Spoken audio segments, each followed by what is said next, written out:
Welcome back to Montana this morning. The time is 6:45 on the dot. Taking a look from our first Interstate Bank iCam. I don't know if anyone else was as disappointed as I was last night, but I tried looking for that Christmas star and didn't have any luck. I know there's some clouds still hanging in the sky, and I know other parts of the world, though, got a better view of it. Good for them. Nice clear pictures where you could actually see Saturn's rings in some of them. Pretty impressive. All right, well, let's go ahead and get to news. We begin this Tuesday with the week's biggest story, the stimulus package. Congress officially approved the $900 billion package and sent it to President Trump's desk. He's expected to sign the legislation. $600 stimulus checks could start going out to Americans as soon as next week. Included in the package is a sweeping $1.4 trillion spending bill that keeps the government funded. It's important to note stimulus checks will only go to individuals who make less than $75,000 a year or couples making less than $150,000. Montana's U.S. senators were both happy with the relief package, but Steve Daines and John Tester were even more thrilled. The spending bill was attached that could settle a centuries-long treasure state dispute over tribal water rights. The Montana Water Rights Protection Act would provide over $1 billion to the Confederated Salish and Kootenai tribes for improvements to their irrigation system. Both senators say passing this would be a victory for everyone involved. We just got to get this doggone thing across the finish line. It's important for the entire state of Montana, and it is going to help. It's going to help everybody. And water is life, and it's really important we get this stuff settled so you don't end up litigating it out in courts for decades and decades and decades. This will protect the water rights of all Montanans. It's going to save taxpayer dollars. It'll create jobs. It'll modernize infrastructure and, importantly, prevent costly litigation. This is a long-awaited big win for Montana, and I look forward to voting on it soon. The bill also authorizes transfers of the National Bison Range to the Salish Kootenai tribes. Meanwhile, Moderna's vaccine is arriving at hospitals across the country today. The U.S. is the first country with 2 coronavirus vaccines, as the just-approved product is being distributed along with Pfizer's. There have been more than 18 million confirmed COVID-19 cases in the United States and over 319,000 deaths. Here in Yellowstone County, 150 people have passed away while infected with COVID-19, and statewide there have been 917 total deaths. With more vaccines available, Montana nursing home residents and staff will begin getting shots as soon as next week. More than 13,000 people in over 100 nursing homes will be given shots over the next 12 weeks. Walgreens and CVS have government contracts to administer the vaccines. Officials with CVS say their teams will make 3 visits to each long-term care facility to make sure residents and staff get the initial shot and then a booster. Because of a new mutation of COVID-19, more countries are banning travel to the United Kingdom. Over 40 countries have either completely shut down travel from the UK or issued some sort of restrictions. The U.S. is not one of them, but the CDC is advising against travel there. People were left stranded at airports yesterday, and trucks with exports were backed up for miles. Officials say the vaccine will work on this new strain, and it isn't more deadly, it's just more contagious. And Dr. Anthony Fauci says it might already be in the U.S. Given the travel throughout the world, I would not be surprised if it's already here. When we start to look for it, we're going to find it. Certainly, it's not yet the prevalent one, the way it seems to have assumed that prevalent nature in the UK. But we're going to be looking for it right now, and I'm sure sooner or later we're going to run into it and find it. The new COVID-19 variant has already been linked to other countries besides the UK. And now in education news, new data from Montana's Office of Public Instruction shows many parents are opting for homeschooling in 2020. The teaching method is up almost 70% from last year. A majority of students being homeschooled appear to be grade school children. Elementary enrollment is down almost 4% across the state, while high school enrollment has increased over 2%. Private schools saw an overall decrease around 3%.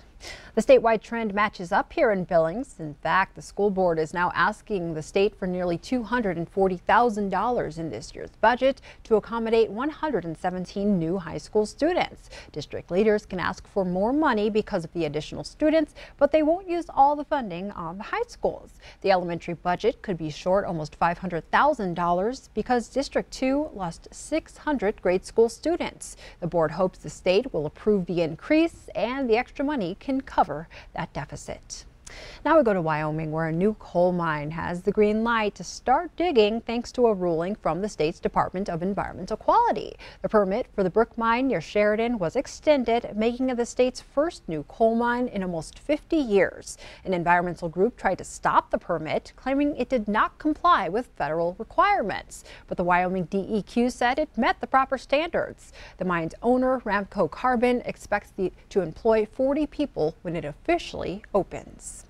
Also making headlines this morning, Attorney General William Barr says he sees no reason to appoint a special counsel to look into the results of this year's presidential election or to investigate President-elect Joe Biden's son, Hunter. Barr made the statement yesterday, 2 days before he's set to leave office. His comments come after attorney Sidney Powell, who's been pushing the president to name her the special counsel on election fraud, was seen leaving the White House. The president is also hoping some GOP senators will challenge the results of this on the Senate floor, something Majority Leader Mitch McConnell opposes.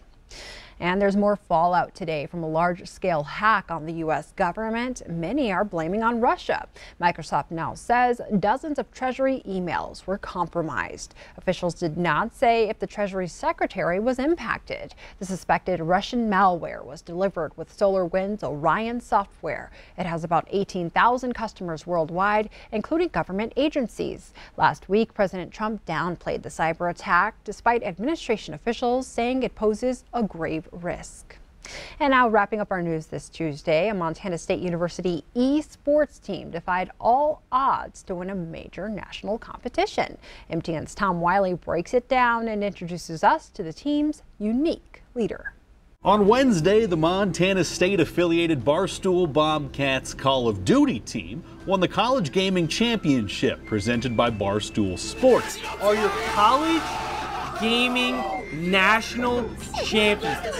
The Bobcats were an afterthought number 14 seed, but made an incredible run through the tournament, knocking off North Carolina, Arizona, Seton Hall, and Grand Canyon on the way to a title. Montana State, congratulations on moving on. The tournament also provided a profile boost to the team captain Trevor Funseth, a CMR grad who had transformed into an overnight viral sensation, affectionately referred to on social media as the Mop. He talked trash, he was quotable, and he owns an electric personality. Give us Notre Dame! Give us Grand Canyon, Arizona, UNC! It doesn't matter! It doesn't matter! Following the championship, we caught up with the Mop Thursday at his parents' house in Great Falls to reflect on winning a title. You woke up today, you're a national champ. Has it settled in yet? No, still don't quite believe it. I don't think the heart has slowed down at all either. It's definitely insane. And I know that we practiced way more than any other team. Every single night we were on there for 3 hours at least, working as a team, testing out different strategies, and that all paid off for us. We showed what the American dream is. You keep working hard, you'll succeed. But Thursday night saw new developments. We had allegations of cheating against the reigning champions of the first ever Barstool Gaming National Championship. Allegations that the Mop and Montana State performed something called reverse boosting. Hoodwinked, bamboozled, led astray. These were just some of the emotions running through the heads of fans and gamers across the country. But on Friday, the Mop responded. We read the rule book very carefully and used the rules to our advantage. Bill Belichick and any other good coach would have done the same exact thing, and therefore the championship stands. And it all made sense. Winners win by any means necessary. At the end of the day, everybody hates the winners, especially the ones that never learned how to lose. We'll see where it goes from here. We're not done yet, that's for sure. Mm-hmm. Did you have any idea that things got that intense with gaming? And all that. I'm still wondering if that was all like a prank or something like that. No. They got into it, didn't they? Huh? It's real life, and you're getting to see all the characters of Montana your first month here. Are you a gamer? We're seeing all. You mentioned gaming. I can't remember the last time I played a video game. Yeah, probably Sega or Nintendo. Oh my for goodness! Me, for me. Were you a Sonic the Hedgehog kind of? Yes. Yeah, Sonic. Yeah, cool. Bringing back the memories. Yep.